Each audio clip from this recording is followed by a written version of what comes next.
Ismat, nimaga kelding menikiga? Kecha katman olganting. Shuni qaytarib. O'zing kelsang bo'ladi, kattani qizi nimaga olib kelding? Katmanim katta desam ishonmaydi. Shunga berozi ko'rsatingmi?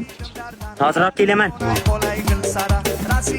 Ismat aka, katmoningiz buncha katta? Bu endi genda borda. Dadam ham katmon, ana shunday katta edi. Bizniki ham katta.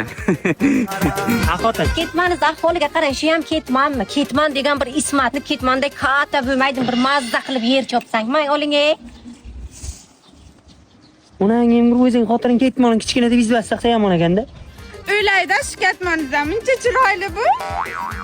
Dadam nima qilyapti? Katmonim berib qo'ydim, bacham o'yin o'tiribdi. Keyin ana u ingliz tilida domlamam siz otingizni aytsam faqat 5 qo'yadi.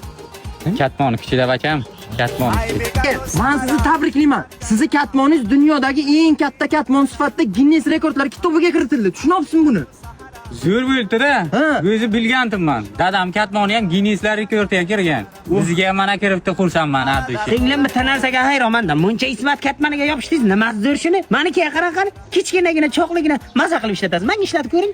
Yo'q, Ismat akani ketmani bari yaxshi. Dada nima aka siz katmoningiz osilibdi? Hayotingiz shunaqa bacham. Yigitda katta katmoni bo'ladi, hamsayasi osiladi. Qiz baribir katta katmon tanlaydi. Shunaqa hayot.